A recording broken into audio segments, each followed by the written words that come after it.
Emmanuelle Serroussi, présidente de l'Union des étudiants juifs de Dauphine. Bonjour Bonjour. et merci beaucoup d'être avec nous. Emmanuel, vous allez nous parler d'un événement duquel le RCJ est partenaire. Ça aura lieu demain à 19h30 à Dauphine, mardi 29 avril. Est-ce que vous pouvez nous parler de cet événement? Oui, alors l'Union des étudiants juifs de Dauphine organise une conférence à l'université où nous allons accueillir deux personnes qui ont chacun un frère encore otage à Gaza. Donc nous avons Yotam Cohen, son frère Nimrod Cohen est un jeune soldat israélien de 19 ans capturé le 7 octobre à côté d'un kibbutz. Et nous avons également l'honneur d'accueillir Yair Samareno, qui a son frère Jonathan Samareno, encore otage retenu par le Hamas à l'heure d'aujourd'hui. Voilà. Comment ça se passe de pouvoir organiser cette conférence? On connaît bien sûr l'ambiance décrite dans de nombreuses universités autour de conférences sur Israël, le sionisme, etc. Là, est-ce que vous avez l'assurance que ça va bien se passer, que ça va être protégé, ou est-ce que vous avez déjà eu des appels peut-être à boycott ou à action devant la conférence? Alors nous avons la chance à Dauphine d'avoir la présidence de l'université qui nous soutient dans nos événements. Donc ils ont mis en place une sécurité renforcée pour cet événement.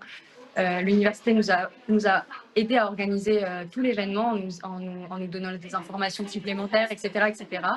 De plus, nous avons à nos côtés les forces de l'ordre qui ont également été prévenues de la conférence et cela nous permet d'assurer une sécurité pour tous les participants.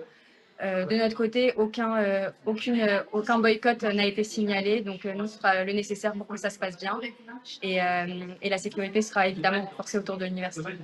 Vous, comment ça se passe peut-être depuis, quelques mois plus globalement, en tant que présidente de l'UEJD, où voilà, ça se passe bien sur, ces sujets-là et sur le fait que tout simplement vous soyez juif, votre local n'a pas été remis en question par exemple, ou voilà, il n'y a pas eu toutes ces choses-là dont on a pu, entendre parler à Sciences Po ou ailleurs?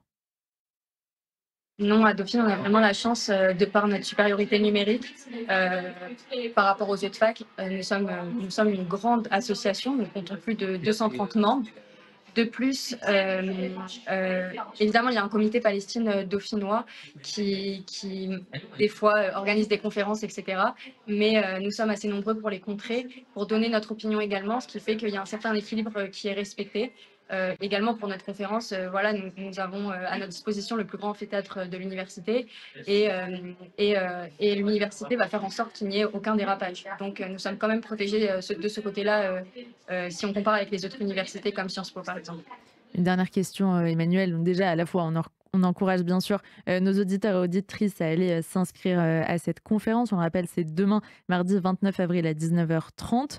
Et pourquoi c'était important pour vous de donner la parole à ces témoins, à ces familles d'otages directement? Eh bien, déjà, je pense que c'est une des premières fois en France où une conférence avec la famille des otages est ouverte à autant de monde. C'est vraiment ouverte à tout public. Il vous suffit d'écrire Hello Asso UEJD sur Internet. Vous tombez sur le lien de la billetterie pour vous inscrire. Et c'est ouvert à tous, c'est complètement gratuit. Donc déjà, cette ouverture nous paraissait importante. Et de plus, c'est important pour nous, étudiants. Comme vous l'avez dit, on entend tous les jours que dans les universités, il se passe des événements pro-palestiniens. Nous, on veut faire porter notre voix d'étudiants juifs, fiers de supporter Israël et d'avoir le droit d'organiser, nous aussi, des conférences pour montrer l'autre côté, qui est que encore aujourd'hui, il y a 59 otages qui sont retenus par le Hamas.